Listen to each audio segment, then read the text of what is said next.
Hello, everyone. I'm Eric Bolling, along with Lisa Booth, Juan Williams, Dana Perino, and Greg Gutfeld. It's 5 o'clock in New York City, and this is The Five.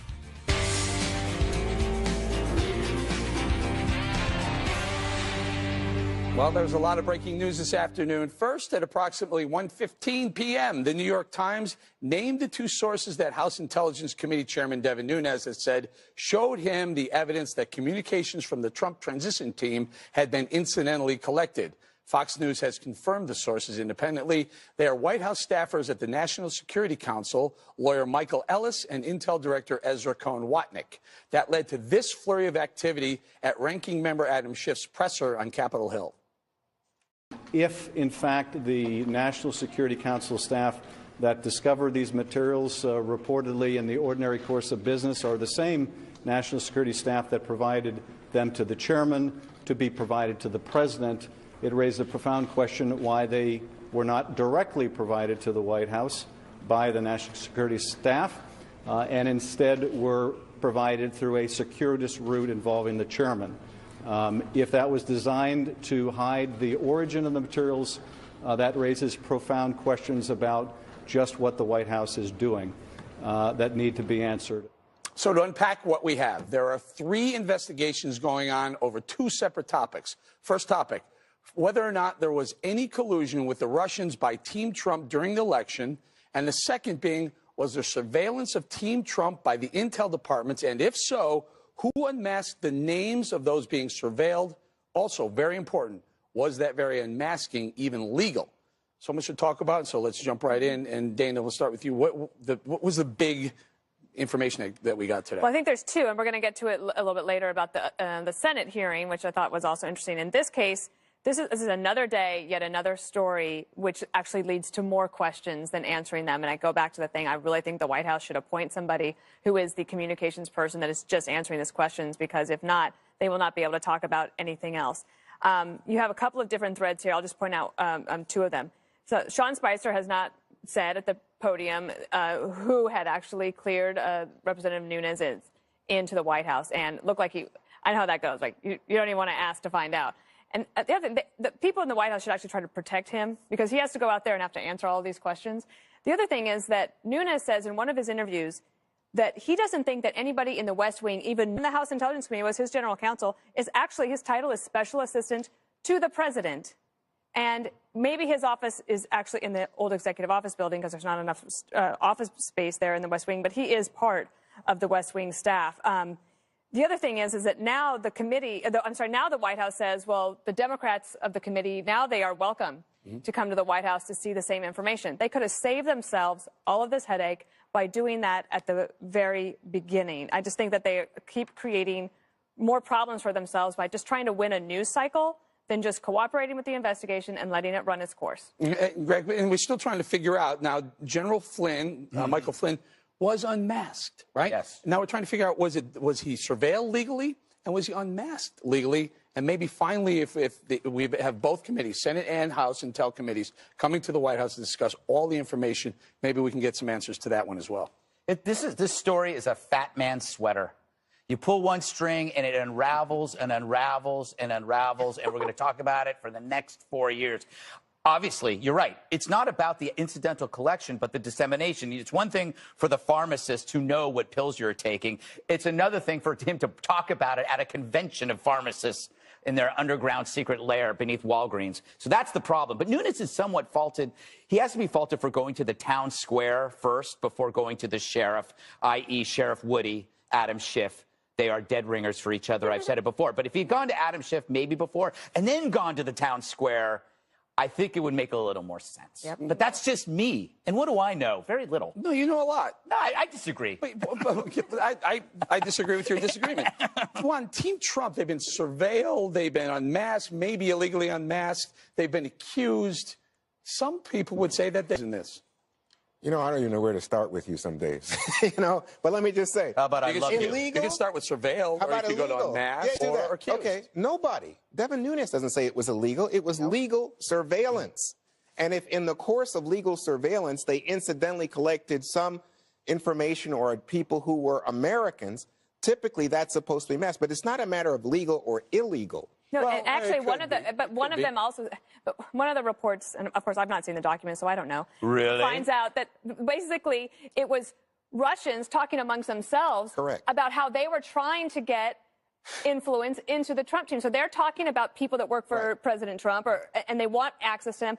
That's how their names are in there. It's not like those people were actually talking to the Russians, according to that one report, which I think I can understand why they would want Nunes to come and then go to try to protect them. But I also feel like if they found that information, why not take it to the White House General Counsel's office or to the press office and say, here, you take this, instead of trying to this like really Keystone Cop sort of way of getting Nunes to come and try to do their dirty work for them. Well, let me just add one quick thing before Lisa jumps in, which is that I was surprised today when Paul Ryan was interviewed, and Paul Ryan says, when Nunes came to see me, Paul Ryan, Speaker of the House, and so he's, in essence, Nunes' boss. So when Nunes comes to see me, he says, Nunes gives me the impression, oh, there were some whistleblowers. I got this information from whistleblowers. Well, today we find out... The intel community. What is he talking? No, he said that they worked for the intel community. Well, he said they were whistleblowers. I didn't know that part, worked for the intel community, but he said that they were whistleblowers. And now we find out, basically, it was the White House blowing smoke intentionally to obstruct and obscure the legitimate investigation of this case. And to me, that's the headline. I'm not sure that's the leap we're all willing to take, that the White House was trying to obstruct and obscure the information. Where'd the information come from? We know it came from the White House. We understand. No, we know it came from the White House at this point. We don't exactly know what the information is, Juan. We know that's who the sources are. But we don't know what the actual information is yet. Well, I mean, but ultimately, it's all concerning. I mean, it's concerning the fact that there's an FBI investigation. It's concerning the fact that there's the unmasking of names, that there's illegal leaks of classified information, especially when you have people like Gowdy in the Russian hearing, essentially trying to pin the blame at the Obama administration's feet. You also have that on the backdrop of the fact that President Obama changed the NSA rules for how information can be widely disseminated across the government. You also have the New York Times article about the Obama administration leaving breadcrumbs of intelligence information behind. That's all concerning. So all of this is concerning. But in regards, well, real quick, in regards to Chairman Nunes, where he needs to be concerned, and I do agree with Dana in the sense that there's so much that could have been done to avoid a lot of this backlash. And the problem he's going to face if more Republicans like Representative Dent, like Walter Jones, that step forward and ask for him to step down, that's when he's going to start to face real heat. I want to turn to the next topic, but before we go there, and it's something that dovetails to what you just said, Lisa, Evelyn Farkas. I really want to bring this up. I think this is extremely important. Evelyn Farkas worked in the State Department. She was Assistant Deputy Secretary to Russian Affairs. She told the Obama White House, after she left, she went back and told the Obama White House, she left in 2015, when President Trump was President-elect Trump, she told the Obama White House to put away some of the information that they were gathering, that the Obama White House was gathering on the Trump transition team.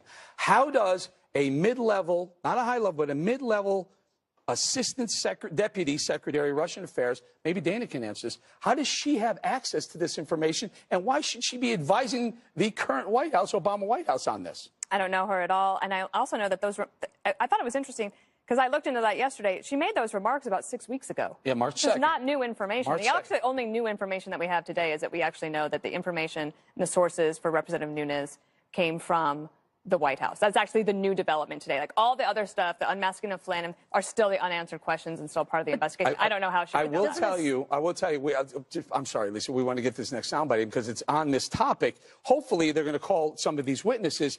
Boy, guys, this would be my first witness to find out what the heck she was involved with, her involvement was, and who else had access and who else was able to unmask. Anyway, all right, the Senate Intel Committee held its first public hearing today on Russia's meddling in our election. The FBI is also investigating whether the Trump campaign in any way worked with the Russians. Is the president himself under investigation? Speaker Ryan doesn't think so.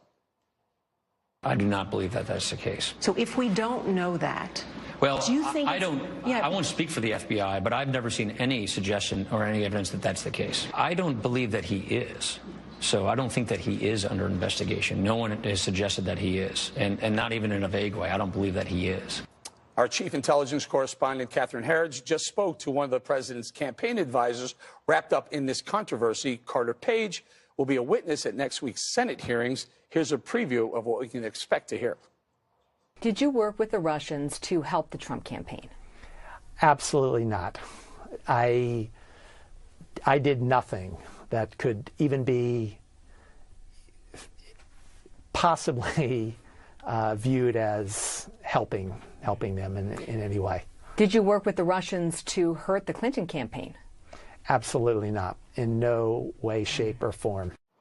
And there'll be more of that interview tonight on Special Report at 6 p.m. Eastern. I'm sorry, Lisa, I cut you off before. Your thoughts on thoughts on this? Well, I was going to say, ultimately, I think all of the conversations that we're having, which is why it makes the FBI investigation the most important here, because hopefully that is one that is being done with politics aside, and also has the biggest consequences, obviously, that, could lead to legal ramifications. So that's what is ultimately, I think, the most important thing here. But also, I think what was important today in the Senate hearing as well is the conversation of the fact that the Russian meddling and meddling in our election is something that has been long happening in both U.S.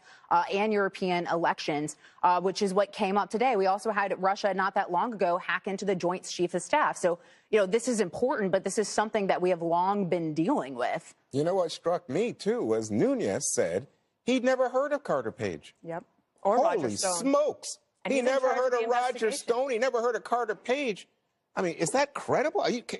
Talk about sacrificing not only your credibility, but the idea that you are a serious person in Washington. I mean, we sit here, Eric, we know who Carter Page is. We know Roger Stone. And the guy who's supposed to be in charge of the House probe says, oh, I never heard of him. That's just, it's beyond reasonable.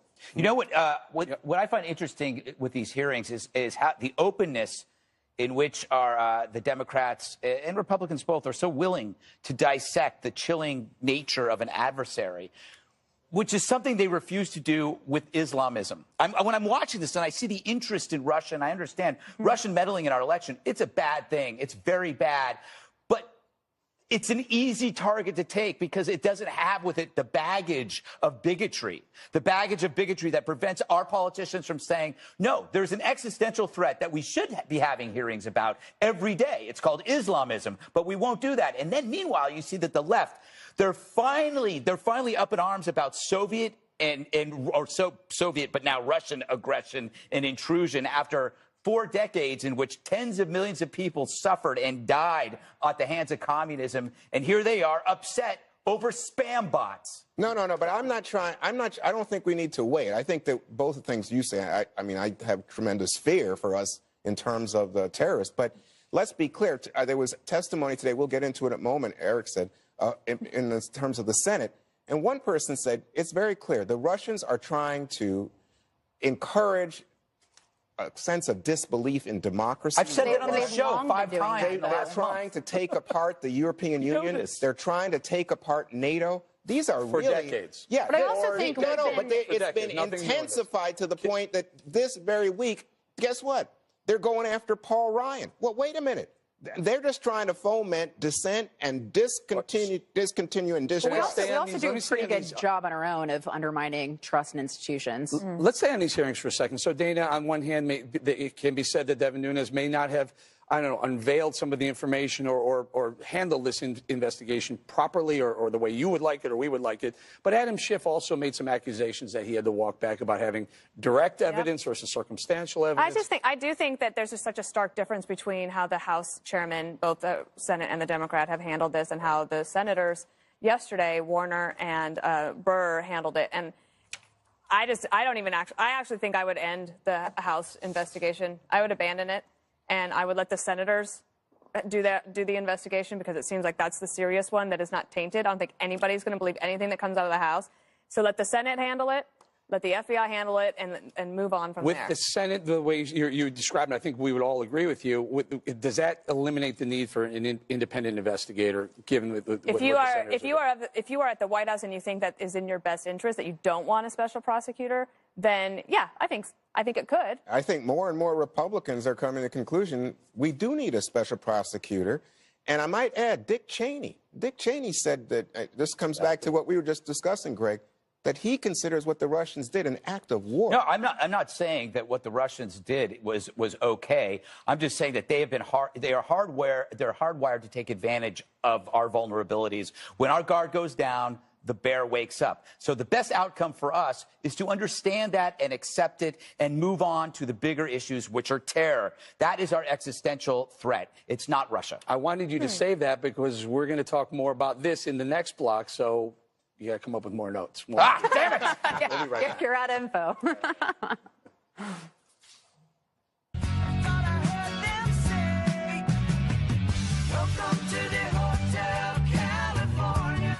Over the last year, FBI Director Jim Comey has come under fire from both the left and the right. Republicans were upset when he cleared Hillary Clinton of criminal wrongdoing over her emails. Democrats upset with him when he announced another probe just days before the election, all to ultimately clear her once again. Last night at a dinner in Virginia, Comey insisted he and his bureau are not in the business of playing politics. The last year, it's been almost a year now, has been both difficult and easier than you might think. And I'll tell you, I've never been prouder of the FBI. What makes it easy is we're not on anybody's side, ever. We're not considering whose ox will be gored by this action or that action. Now, we're not fools. I know that when I make a hard decision, a storm's going to follow. But honestly, I don't care. If we ever start to think about who will be affected in what way by our decisions in a political sense, we're done. Now, this was really difficult, I think, for Jim Comey. His reputation, as I say, has been taking shots from left and right. But there's also the case that Jim Comey, according to stories out today, was told by the Obama White House not to talk about the Russian probe. So he had the go-ahead to say something about a continuing investigation into Hillary Clinton about 10 days before the election, but he was given a red light by guess who? The Obama administration, when he asked to write an op-ed talking about the Russia. Part. I'm sorry? The op-ed part is the operative part. Well, you talk. Go ahead then. Well, listen, I think there are two Jim Comeys out there. The Jim Comey who came out and said we have, 1,000 active investigations, all 50 states in the union, surveilling ISIS and watching what they're doing. That's the good Jim Comey. Then there's the bad Jim Comey that wants to write an op-ed. A spy chief wants to write an op-ed. How insane is that? And I don't blame the Obama administration for saying, no, you can't and shouldn't write an op-ed. No, we don't want Jim Comey's opinion, FBI director. We want to know what he knows, who's being surveilled and why. That's more important. So I think he's getting caught up in the politics. He is getting caught up in the politics. He wants to be everyone's friend, and he keeps flip-flopping. Okay, so Lisa, let's use Eric's parameters and say Jim Comey made the right decision, or the Obama administration made the right decision in terms of the investigation, that we want our investigators to come to a strong conclusion. But Jim Comey, in the mind of many people involved in politics in America, Jim Comey says everything is viewed through, are you left-wing or right-wing, and does it fit your agenda or not?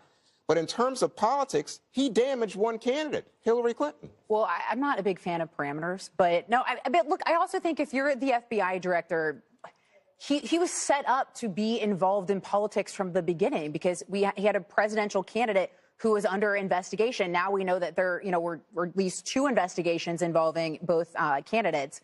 But so it was unavoidable. How do you avoid being inserted in the political election when there's a candidate, one of major candidates, being investigated? So what was he ultimately going to do? And I think no matter what decision he had come to, was going to be criticized. Can you imagine if he had recommended an indictment and permanently changing the course of the election, even more so than the decision that he ultimately made? And also, don't forget the fact that Loretta Lynch put him in a pretty tough spot as well by compromising herself by meeting with Bill Clinton. So in his defense, to some degree, I don't necessarily know if he's handled everything as artfully as he should have, but I also think that he's been faced with some pretty unprecedented things as an FBI director to try to sift through. Well, it's odd, though, Dana.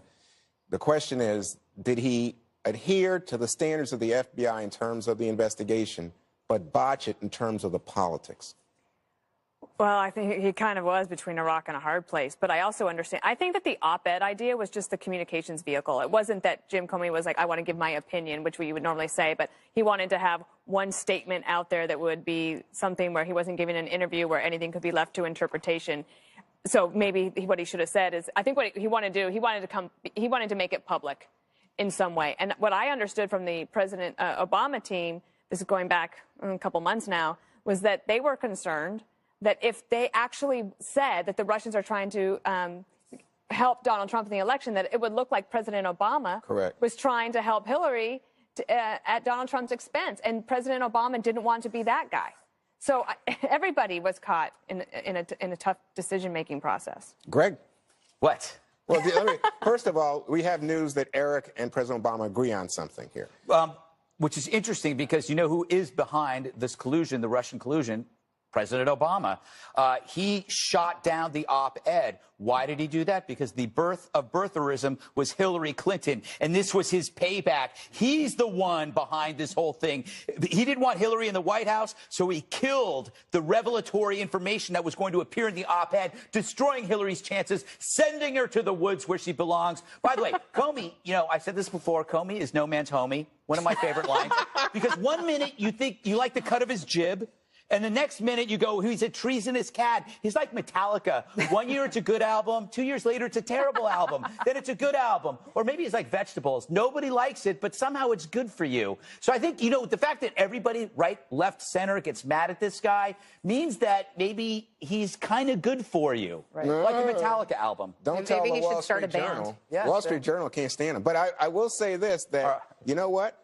Democrats are split between Obama's decision and the outrage that still exists among Hillary's supporters. By the way, where's President Obama right now? Obama did her wrong. He's left the country. Do we know where President Obama is right now? Could he be with Putin as we speak? And they did love Comey for about a 2-week period when he said, we're not recommending an indictment. No, nobody loved him after that press conference. That press conference was kind of, I don't know about that press conference. Next, is it treason to veto a bill that raises the minimum wage?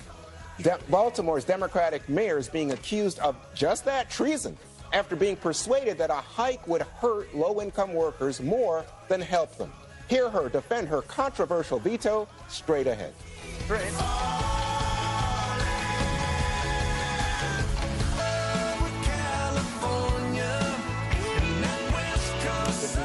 Last week, the mayor of Baltimore, a Democrat, did something that stunned many in her party. Catherine Pugh vetoed a bill that would have raised the minimum wage in her city to $15 an hour by 2022. The backlash has been brutal. One local leader calls it an act of treason against the poor. As a candidate, Mayor Pugh said she would sign the legislation, but changed her mind after talking to members of the community and business leaders about the consequences. She learned it would actually drive businesses out of the city, taking away jobs for the unskilled. Here's more from Pugh on her decision. I don't think there's anybody that wants more to see the minimum wage increase than I do. But I think it's important that we follow the lead of the state. For those reasons and the economic impact that I think that this has on the city, making us the hole in the donut, it is not appropriate at this time that I would sign this bill. Okay, I think that is courageous. What she was saying there is that she wants to follow the state. The state legislature is working on a minimum wage bill that would raise it to $10.10 an hour. She said, Greg, that if it goes to $15 an hour, then jobs will leave the city of Baltimore and go to the counties surrounding, and she thinks that would be bad for the city. What's wrong with that? By speaking the truth, she left the cult of ideology. That's what happened. The easiest way to describe what the minimum wage boost does is if you have a pizza pie with 8 slices, 8 people can eat. If you divide it into 6 slices, only 6 people can eat. But this common sense goes out the window in liberal cities, because normally we see the minimum wage as the first rung on the ladder up a career. So it's okay if it's $3.35 when I was young or whatever it is now. But if you live in Baltimore, in other cities ruined by leftism, the first rung is often the last rung. So you understand why they're fighting to increase the minimum wage, because that's all they got. What she's trying to say, the only way out of this is to create more rungs through more businesses. And other people are saying, no, we need it now. What did you make of it, Juan? Because you know that city very well. Sorry, Eric. No. Because you know Baltimore very well, and I don't know if did you ever recover that as a reporter? No, never covered. But you know the inner cities. You covered Washington. Well, I've been Philly. friends with mayors in Baltimore for a while, and I don't know that explains it. Mayor Pugh that well. But let me just say that I thought she was extremely brave and right. So she did the right thing by saying no, because the counties right outside the city are already benefiting from loss of jobs that previously would have been located in the city, because Baltimore has been chaotic. We know about the riots and the high crime rate and all the rest. So it would have cost a loss of jobs. So she is not saying, though, and this is to respond to Greg, that she's not saying, oh, it's a bad idea to raise the minimum wage. No. She's saying, let the state act so that you have a uniform playing field. And I think that's what people are saying across the board, because I thought you were even going to raise robots, because robots will come in. That's the real answer. Right? Automation will come in and is cheaper than paying the minimum wage. But I would just say to you, as a matter of morality, first of all, it's not just kids. It's not your first job. Lots of people I think, within range of the minimum wage are now adults mostly. Right. I know, that was Eric, what about the economics of this? And do you think businesses will come out and defend her? No, I think she stumbled onto the right idea for the wrong reason. And I'll push back on one. Yes, she did the right thing, because when you raise a minimum wage artificially, businesses will do something different. I don't think they were going to leave the city. I think they were going to automate, like Wendy's did, like restaurants in Seattle did. They said, we're not going to pay the 15. We'll automate. You can have a robot do the same thing that these human beings are doing on the food lines. But take it one step further. So if she goes 15 and they go to outside her city, to the county, throughout the state, what if the state goes to 15? They're going to do the same thing anyway. So the answer is yes, don't artificially raise the minimum wage, but not because they're going to move, not because they're just going to automate you out of business. But Dana, you had even mentioned the $10.10, which I think was the Congressional Budget Office that found that increasing the federal minimum wage, which we're not talking federally, but increasing the federal minimum wage to $10.10 would cost, I think, upwards to 500,000 jobs. But I really think it ultimately comes down to sense when dealing with the minimum wage. Cash goes into one pocket, it comes out of another. So where do you think that money is going to come from?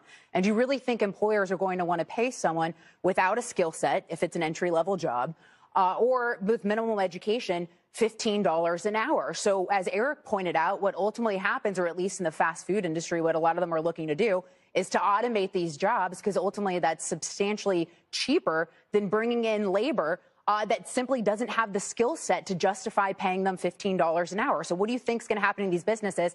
And to Greg's point, what do you think is going to happen to that first step of the ladder? Yep, it's not easy, and I would say to the people of Baltimore, have your young people look up to Catherine Pugh, who's a responsible public servant and doing the best that she can. You look up to her. I look up to everybody, but not really to you. All right, ahead. Can a cup of coffee make Americans more civil to one another in these tense political times? Starbucks will pour you one for free. Where's the camera but only going? if you're nice.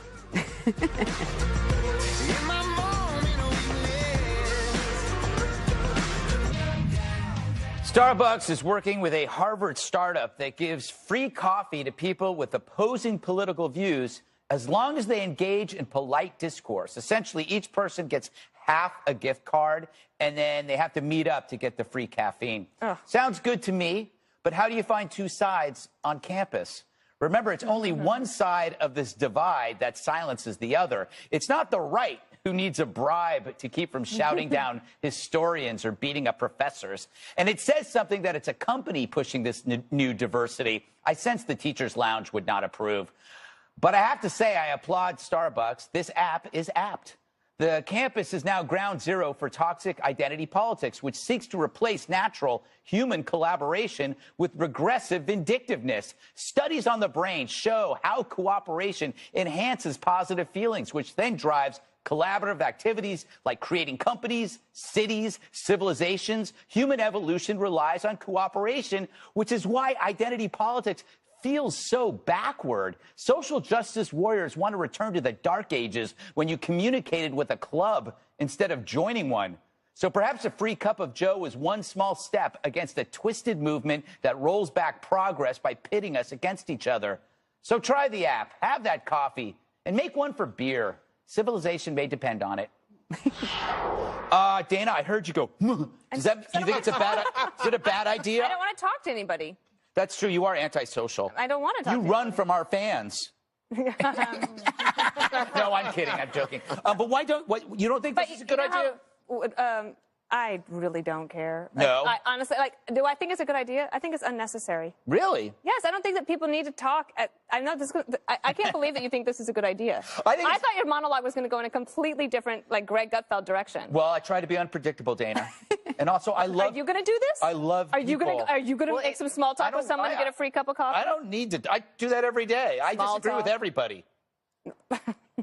So you're not getting free I take coffee. the subway every morning and talk to the real people. Do you talk to what anybody? time? What Who do you talk to? I go every morning, 11. Who do you talk to on the subway? I talk to do the not. singers. You look at your phone. I talk to the singers. No, I talk to the I know singers. you give them money, which is very nice of you. Oh, thank you. Where are we going with this? You're Yes, leading go for it. it. Observation. Yes. It strikes me that Starbucks is trying to reach out to the other side. They've been, they've been social justice warriors for a very long time. Yeah, true. Remember, we're going to take in this many refugees, yada, yada, yada. All of a sudden, they're starting to reach out saying, we're going to hire all these veterans now. It was 10,000. Oh, that's not fair. They were hiring veterans before. I know, but they're making a big push to hire more veterans. And I think it's great. I think it's fantastic. But to say, hey, if you're on the political left, why don't you meet up with someone who's on the political right over a Starbucks, and maybe they can work their way into the more conservative group of consumers, which, frankly, they haven't really. They've made substantial inroads into liberalism, not necessarily into. Well, what do you do if you're an independent or a libertarian? Are you not invited? No coffee for you. No coffee. I would be fine with this in like the afternoon. In the morning, I'm with Dana. You don't really want to talk to anyone until you have your coffee, but maybe in the afternoon. But no, I think this is a good idea. I mean, I typically don't like Starbucks because they do engage and interject themselves in so many political debates, and it's really annoying. But I think at a time where people are lighting cities on fire, and people that have opposing political views are punching each other in the face, that may be encouraging some civil discourse, particularly on college campuses, is not a bad thing. Well, you know what I want? In the afternoon. I want a box load of these free coupons because I talk to you guys every day. Exactly. Right? You can just milk if the I system. give you, Gregory and Eric, if I give you guys half a coupon, right, then I get to go with both of you and I get free coffee. There you go. This is a good idea. You know, in the back, maybe they have beer. Well, I think that the thing is, coffee's hot, so people could throw it on no, you. don't make do it, that. Make it You can alcohol. put Baileys in your coffee, That's true. and it's a good You compromise. put Baileys in everything. I put Baileys in my Baileys. But there's Baileys in your little No, uniform. that's water. Stop it, Lisa. I'm joking. What do you mean, little uniform? Should President Trump and the Freedom Caucus take Starbucks up on the offer? Dana says no. The president just threatened war against caucus members in the midterms if they don't get on board with the Republican agenda. Their response next.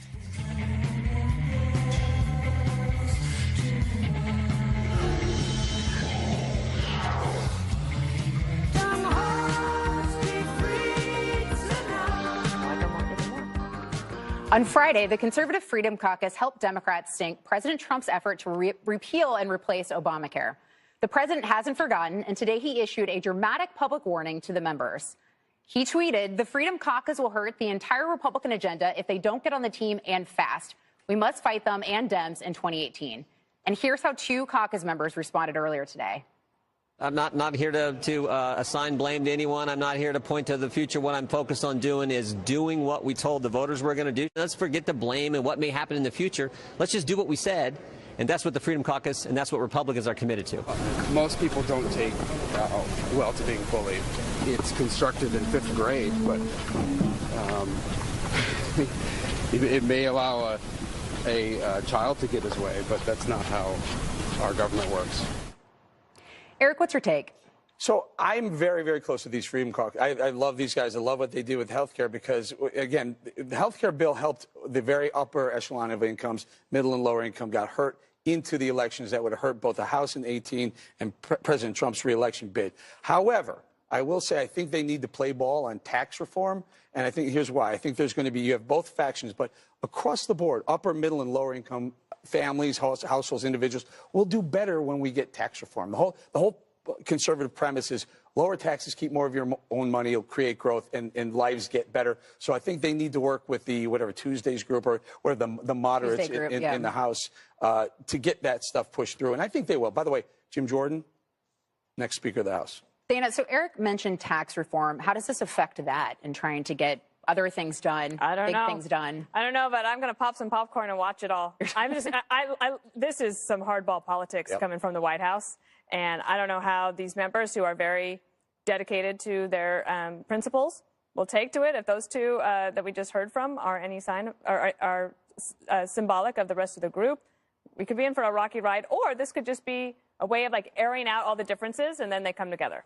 Greg, so Dana mentioned hardball politics. Obviously, we try to work with them on health care reform. So is this sort of like a carrot and stick approach? I know. And this is Everybody the always stick says we're they're going to saying? pop popcorn, but they never do. Oh, I do. They go, oh, I'm going to pop popcorn. Well, actually, no, I you just don't. buy it. You're not going to pop Like, popcorn. I eat buy it. chocolate. No deal is perfect. That's why it's called a deal. What do you expect from the guy who wrote The Art of the Deal? Deal comes before ideology. When you elect a centrist who likes to make deals, the deal is likely going to be reflecting a centrist.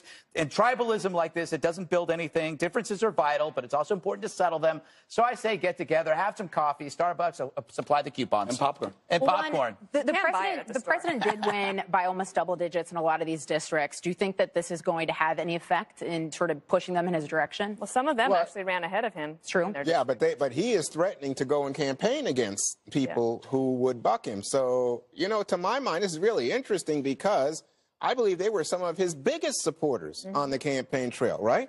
Yeah, but here's the thing with tax reform. He's going to have the Freedom Caucus on his side. He's going to have problems with the moderates. No, right. But let me just say that they needed health care reform to take away some of the taxing. That's a theory. In order to create a justification for taking away some taxes. For the moderates. Well, but I'm just saying this another ain't going to thing happen. that the president could do is threaten to take away their Obamacare exemption on Capitol Hill. All right. Well, we can continue this That's a good conversation one. during the break because one more thing is coming up next. And it's boring.